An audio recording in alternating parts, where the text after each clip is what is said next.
2026 ഡീവാലുവേഷന്റെ വർഷമാണെന്ന് പറയാം. നമ്മൾ ജസ്റ്റ് മാർച്ചിലേക്ക് കടന്നിട്ടേ ഉള്ളൂ. പക്ഷേ എല്ലാ ആഴ്ചയും, എല്ലാ ബുധനാഴ്ചയും നമ്മൾ ക്രെഡിറ്റ് കാർഡ് റിലേറ്റഡ് വീഡിയോസ് ചെയ്യാറുണ്ട്. അതിനകത്ത് എല്ലാത്തിലും ഡീവാലുവേഷനെ കുറിച്ചുള്ള ന്യൂസ് മാത്രമാണ് വന്നുകൊണ്ടിരിക്കുന്നത്. കാരണം അത്രയധികം കാർഡുകൾ, പോപ്പുലർ ആയിട്ടുള്ള ഒരുപാട് കാർഡുകൾ ഡീവാലുവേറ്റഡ് ചെയ്യും.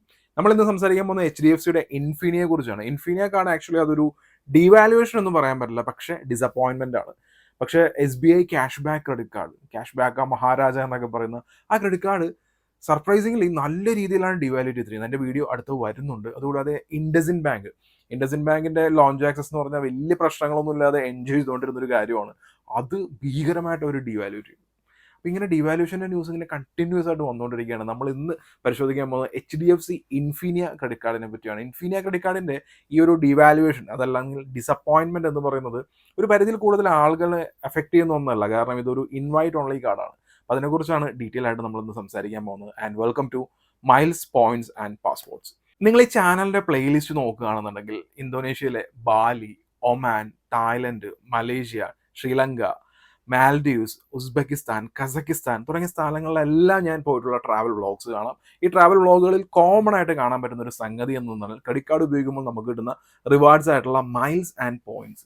ഇതെങ്ങനെ നമുക്ക് എഫക്റ്റീവായിട്ട് ഒരു പാസ്പോർട്ടിലേക്ക് കൺവേർട്ട് ചെയ്യാം. അതായത് നമ്മുടെ ഒരു യാത്രയിലേക്ക് കൺവേർട്ട് ചെയ്യുമ്പോൾ നമുക്ക് കിട്ടുന്നത് ഫ്രീ ഫ്ലൈറ്റ്സ് ആയിരിക്കാം, അല്ലെങ്കിൽ ഫ്രീ 5 സ്റ്റാർ ഹോട്ടൽ സ്റ്റേ ആയിരിക്കാം, അല്ലെങ്കിൽ ആക്ടിവിറ്റീസ് തുടങ്ങി ഒരുപാട് കാര്യങ്ങളുണ്ട്. അതിനെക്കുറിച്ചെല്ലാം ഡീറ്റെയിൽ ആയിട്ട് സംസാരിക്കുന്ന, കാശ് സേവ് ചെയ്യാൻ നമ്മളെ സഹായിക്കുന്ന ഒരു ചാനലാണ് miles points and passports. And നമ്മുടെ ഇന്നത്തെ വിഷയം എന്ന് പറയുന്നത് HDFC ഇൻഫിനിയ ക്രെഡിറ്റ് കാർഡാണ്. ഇൻഫിനിയ ക്രെഡിറ്റ് കാർഡിനെ കുറിച്ച് പറയുകയാണെന്നുണ്ടെങ്കിൽ HDFC ക്രെഡിറ്റ് കാർഡുള്ള എല്ലാവരുടെയും ഒരു ആഗ്രഹമാണ് ഇൻഫിനിയ വേരിയന്റിലുള്ള ക്രെഡിറ്റ് കാർഡ് നമ്മളുടെ കയ്യിൽ കിട്ടണം എന്നുള്ളത്. കാരണം ഇത് ഇൻവൈറ്റ് ഓൺലി കാർഡാണ്. ഇതൊരു പ്രസ്റ്റീജിയസ്, ഒരു സ്റ്റാറ്റസ് സിമ്പിൾ ആയിട്ടാണ് ഇൻഫിനിയ ക്രെഡിറ്റ് കാർഡ് എല്ലാവരും കാണുന്നത്.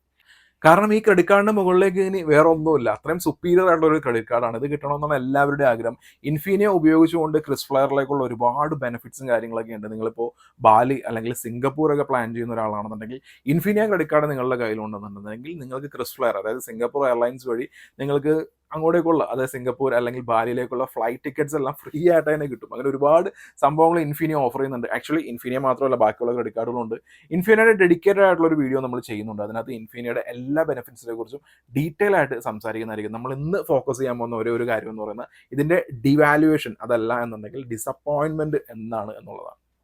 ഇൻഫിനിയ ക്രെഡിറ്റ് കാർഡ് ഉപയോഗിക്കുന്നവർക്ക് എല്ലാവർക്കും HDFCയുടെ ഭാഗത്ത് നിന്ന് ഒരു മെയിൽ വന്നിട്ടുണ്ട്. അതിനകത്ത് ഇൻഫിനിയ എക്സ്പീരിയൻസിനെ കുറിച്ചെല്ലാം പറഞ്ഞതിന് ശേഷം തുടർന്ന് അങ്ങോട്ടേക്കുള്ള മാറ്റമാണ് അവർ പറയുന്നത്. അതായത് ഇൻഫിനിയ ക്രെഡിറ്റ് കാർഡ് സ്പെൻസ് ഇനി 18 ലക്ഷം ഒരു വർഷത്തിൽ നമ്മൾ ഇൻഫിനിയ ക്രെഡിറ്റ് കാർഡ് ഉപയോഗിച്ച് സ്പെൻഡ് ചെയ്യേണ്ടിയിരിക്കുന്നു എന്നാണ് പറയുന്നത്. 18 ലക്ഷം എന്ന് പറയുമ്പോൾ ഒരു മാസത്തിൽ 1.5 ലക്ഷം രൂപ നിർബന്ധമായി നമ്മൾ ഇൻഫിനിയ ക്രെഡിറ്റ് കാർഡ് ഉപയോഗിച്ച് സ്പെൻഡ് ചെയ്യേണ്ടിയിരിക്കുന്നു. കാരണം ഈ ഇൻഫിനിയ ക്രെഡിറ്റ് കാർഡ് എന്ന് പറയുന്നത് ഒരു ഇൻവൈറ്റ് ഓൺലി കാർഡ് ആയതുകൊണ്ട്, ഒരു പ്രീമിയം കാർഡ് ആയതുകൊണ്ട് തന്നെ ഇത് ഉപയോഗിക്കുന്ന ആളുകളെല്ലാം അത്യാവശ്യം പ്രീമിയം ലെവലിലുള്ള ആളുകളാണ്. പക്ഷെ അങ്ങനെ അല്ലാത്തവർക്കും ഇൻഫിനിയ കിട്ടിയിട്ടുണ്ട്. അവർക്ക് ഒരു ഡിസപ്പോയിൻമെന്റ് ആണ് ഈ ന്യൂസ്. അതല്ല എന്നുണ്ടെന്നുണ്ടെങ്കിൽ ഈ റിലേഷൻഷിപ്പ് വാല്യൂ RLV, HDFC കാർഡിന്റെ അടുത്ത് RLV ആയിട്ട് നമ്മൾ 50 ലക്ഷം രൂപ അവിടെ ഉണ്ടാവണം എന്ന് പറയുന്നത്. ഇപ്പൊ RLV ആയിട്ട് 50 ലക്ഷം രൂപ HDFCയിൽ ഡെപ്പോസിറ്റ് ചെയ്യുന്നതിനേക്കാളും നമുക്ക് ബെറ്റർ ആയിട്ടുള്ള ഒരുപാട് ഓപ്ഷൻസും കാര്യങ്ങളൊക്കെ ഉണ്ടാവും. അതുകൊണ്ട് ഈ RLV എന്നുള്ള കാര്യം പോസിബിൾ അല്ല. പിന്നുള്ളൊരു കാര്യമാണ് മന്ത്ലി 1.5 ലാക്ക് സ്പെൻഡ് ചെയ്യുക എന്നുള്ളത്. പ്രീമിയം യൂസേഴ്സിനെ കുറിച്ചല്ല ഞാൻ പറയുന്നത്. ഇൻഫിനിയ ക്രെഡിറ്റ് കാർഡ് കയ്യിലുള്ള മാസം 1.5 ലക്ഷം രൂപ അത്രയൊന്നും ഉപയോഗിക്കാത്ത ആളുകളുണ്ട്. അവർക്കാണ് ഈ ന്യൂസ് ഡിസപ്പോയിന്റിംഗ് ആയി മാറുന്നത്. പക്ഷെ സമയമുണ്ട്. കാരണം എന്താണെന്ന് വെച്ചാൽ നമുക്ക് എല്ലാവർക്കും അറിയാം, അടുത്ത സാമ്പത്തിക വർഷം തുടങ്ങുന്നത് ഏപ്രിൽ 1-ാം തീയതിയാണ്. അപ്പോൾ ഏപ്രിൽ 1-ാം തീയതി മുതൽ അടുത്ത മാർച്ച്, അതായത് 2027 മാർച്ച് 31 വരെ സമയമുണ്ട് ഇൻഫിനിയ കാർഡ് ഉപയോഗിക്കാൻ. അത് മീറ്റ് ചെയ്യാൻ പറ്റിയില്ല എന്നുണ്ടെന്നുണ്ടെങ്കിൽ ഇൻഫിനിയുടെ എക്സ്പീരിയൻസ് തുടങ്ങിയ കാര്യങ്ങൾ, ആ ഒരു സുപ്പീരിയർ ആയിട്ടുള്ള സംഭവങ്ങളൊന്നും ഇനി ഉണ്ടാവില്ല എന്നുള്ളൂ. ആക്ച്വലി HDFC കാർഡ് ചെയ്തിരിക്കുന്നത് എന്താണെന്ന് വെച്ചിട്ടുണ്ടെങ്കിൽ അത് കുറച്ചുകൂടി സ്റ്റാൻഡർഡൈസ് ചെയ്തിരിക്കുക എന്നുണ്ടെങ്കിൽ പറയാം. കാരണം ഇൻഫിനിയ ക്രെഡിറ്റ് കാർഡ് ഒരുപാട് പേർക്ക് ഇഷ്യൂ ചെയ്തിട്ടുള്ളവർ പ്രോപ്പറായിട്ട്, അതായത് ഇവർ ആഗ്രഹിക്കുന്ന രീതിയിലുള്ള ഒരു ഉപയോഗം അത് നടത്തിയിട്ടില്ല എന്നുണ്ടെന്നുണ്ടെങ്കിൽ അവരെയൊക്കെ കട്ട് ഓഫ് ചെയ്യുക എന്നുള്ളതാണ് ഇവർ തീരുമാനിച്ചിരിക്കുന്നത്. അപ്പം അങ്ങനെ നോക്കുമ്പോൾ അവർക്ക് ഇനി മുതൽ അങ്ങോട്ട് അൾട്രാ പ്രീമിയം ആയിട്ടുള്ള യൂസേഴ്സ്, മാസം 1.5 ലക്ഷം രൂപയ്ക്ക് മുകളിലേക്ക് ഉപയോഗിക്കുന്ന പ്രീമിയം കസ്റ്റമേഴ്സ് മാത്രം മതി ഇൻഫിനിയ യൂസേഴ്സ് ആയി എന്നാണ് HDFC പറഞ്ഞിരിക്കുന്നത്. സിമ്പിളാണ്. ഇപ്പൊ സ്വാഭാവികമായിട്ടും നമ്മുടെ മനസ്സിൽ വരുന്ന ഒരു സംശയമാണ്, മാസം 1.5 ലക്ഷം രൂപ ഉപയോഗിച്ചിട്ട് ഈ ഇൻഫിനിയ ക്രെഡിറ്റ് കാർഡ് നമ്മൾ ഉപയോഗിക്കേണ്ടതുണ്ടോ, എന്തെങ്കിലും നമുക്ക് ഇതിന് പകരമായിട്ട് ഏതെങ്കിലും കാർഡ് ഉണ്ടോ എന്നുള്ളത്. അപ്പൊ അങ്ങനെയാണ് സ്വാഭാവികമായിട്ടും നമ്മൾ ഡൈനേഴ്സ് ബ്ലാക്കിലേക്ക് വരുന്നത്. ഇൻഫിനിയായിട്ട് കമ്പയർ ചെയ്യുകയാണെന്നുണ്ടെങ്കിൽ ഇതുപോലെ ഇൻവൈറ്റ് ഓൺലി പ്രോഗ്രാമും കാര്യങ്ങളും ഒന്നുമില്ല.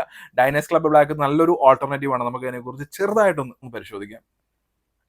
ജോയിനിങ് ആൻഡ് റിന്യൂവൽ ഫീ വരുന്നത് 10,000 രൂപ പ്ലസ് GST ആണ്. അത് നിങ്ങൾ ഒരു വർഷത്തിൽ 8 ലക്ഷം രൂപ സ്പെൻഡ് ചെയ്ത് കഴിഞ്ഞിട്ടുണ്ടെന്നുണ്ടെങ്കിൽ ഫീ വേവർ വരും. അപ്പോഴും 18 ലക്ഷം രൂപ നമ്മൾ സ്പെൻഡ് ചെയ്യേണ്ടി വരുന്നില്ല. അങ്ങനെ അൺലിമിറ്റഡ് ലൗഞ്ച് ആക്സസ് ആണ് ഇൻഫിനെ പോലെ തന്നെ. പിന്നെ മൈൽ സ്റ്റോൺ ബെനിഫിറ്റ് ആയിട്ട് നമ്മൾ ഒരു കാലണ്ടർ ക്വാർട്ടറിൽ 4 ലക്ഷം രൂപ സ്പെൻഡ് ചെയ്യുകയാണെന്നുണ്ടെങ്കിൽ നമുക്ക് അഡീഷണൽ 10,000 പോയിന്റ്സ് കിട്ടുന്നുണ്ട്. പിന്നെ ബേസ് റിവാർഡ്സ് എന്ന് പറയുന്നത് ഓരോ 150 രൂപയ്ക്കും 5 റിവാർഡാണ്. അതിന്റെ വാല്യൂ എന്ന് പറയുന്നത് ഒരു റിവാർഡ് പോയിന്റ്സിന്റെ വാല്യൂ 1 രൂപയാണ്. ബേസ് റിട്ടേൺ നമുക്ക് 3.33% നമുക്ക് ഇതിനകത്ത് ബേസ് റിവാർഡ്സ് ആയിട്ട് കിട്ടുന്നുണ്ട്. പിന്നെ സ്മാർട്ട് ബൈ HDFC തന്നെ സ്മാർട്ട് ബൈ വഴി നമ്മൾ പർച്ചേസ് ചെയ്യുകയാണെന്നുണ്ടെങ്കിൽ ഫ്ലൈറ്റ്സിന് 16.67% ആണ് റിട്ടേൺ കിട്ടുന്നത്. ഹോട്ടൽസ് ആണ് ബുക്ക് ചെയ്യുന്നതെന്നുണ്ടെങ്കിൽ 33% നമുക്ക് റിട്ടേൺ കിട്ടുന്നത്. അതിന് വൗച്ചേഴ്സ് നമുക്ക് ഈ ആമസോണിന്റെ അതുപോലുള്ള വൗച്ചേഴ്സ് ഒക്കെയാണ് പർച്ചേസ് ചെയ്യുന്നുണ്ടെങ്കിൽ എഫക്റ്റീവ് റിട്ടേൺ ആയിട്ട് നമുക്ക് 10% കിട്ടുന്നുണ്ട്. അപ്പോൾ എങ്ങനെ വന്നാലും ഇൻഫിനിയ ഒരു വർഷം ഉപയോഗിക്കാം. ഒരു വർഷം ഉപയോഗിച്ച് കഴിഞ്ഞ് ഈ 18 ലക്ഷം രൂപ എന്നുള്ള ഇവർ ഉദ്ദേശിക്കുന്ന ഈ ടാർഗറ്റ് നമുക്ക് മീറ്റ് ചെയ്യാൻ പറ്റുന്നില്ല എന്നുണ്ടെന്നുണ്ടെങ്കിൽ എന്തുകൊണ്ടും പറ്റൊരു ഓൾട്ടർനേറ്റീവ് ആണ് ഡൈനേഴ്സ് ക്ലബ്ബ് ബ്ലാക്ക്. ഇനി ഡൈനേഴ്സ് ക്ലബ്ബ് ബ്ലാക്കിന്റെ ഈ കാർഡിന്റെ ഒരു നെഗറ്റീവ് എന്ന് പറയാൻ പറ്റുമെന്ന് എനിക്കറിയില്ല. ഇതിന്റെ ഒരു പോരായ്മ അമേരിക്കൻ എക്സ്പ്രസ് പോലെ തന്നെയാണ്, നമുക്ക് എല്ലായിടത്തും ഉപയോഗിക്കാൻ പറ്റുന്നില്ല എന്നുള്ളതാണ്. പക്ഷെ ഓൺലൈനിലൊന്നും ഉപയോഗിക്കുന്നതിന് ഒരു കുഴപ്പമില്ല. ഓഫ്ലൈനായിട്ട് POS പർച്ചേസ് ചെയ്യുമ്പോൾ നമുക്ക് എല്ലായിടത്തും ഉപയോഗിക്കാൻ പറ്റുന്നില്ല എന്നുള്ളതാണ് ഒരു നെഗറ്റീവായിട്ട് എനിക്ക് പറയാനുള്ളത്. അപ്പോൾ സ്വാഭാവികമായിട്ടും നമ്മളുടെ മനസ്സിൽ വരുന്ന ഒരു കാര്യമാണ് മാസം 1.5 ലക്ഷം രൂപ ഉപയോഗിച്ചുകൊണ്ട് ഇൻഫിനിയ നിലനിർത്തുന്നത് കൊണ്ട് ലാഭമാണോ അല്ലയോ എന്നുള്ളത്. ഇൻഫിനിയനെ കുറിച്ചുള്ള ഡീറ്റെയിൽ ആയിട്ടുള്ള ഒരു വീഡിയോ നമുക്ക് വരുന്നുണ്ട്. അതിൽ നമുക്ക് ഡീറ്റെയിൽ ആയിട്ട് ഇതിനെക്കുറിച്ചൊക്കെ സംസാരിക്കാം. ഇതുപോലുള്ള ക്രെഡിറ്റ് കാർഡ് റിലേറ്റഡ് ആയിട്ടുള്ള ക്രെഡിറ്റ് കാർഡ്സിന്റെ റിവാർഡ്സ് ആയിട്ടുള്ള മൈൽസ്, പോയിന്റ്സ്, ഇതെല്ലാം നമുക്കൊരു യാത്രയിൽ അല്ലെങ്കിൽ ബാക്കിയുള്ള കാര്യങ്ങളിൽ എങ്ങനെ എഫക്റ്റീവായി കാശ് സേവ് ചെയ്യാൻ പറ്റുന്ന കാര്യങ്ങളെക്കുറിച്ചാണ് നമ്മുടെ ചാനൽ സംസാരിക്കുന്നത്. വീഡിയോ കണ്ടതിന് എല്ലാവർക്കും നന്ദി. പുതിയൊരു വീഡിയോയുമായി നമുക്ക് വീണ്ടും കാണാം.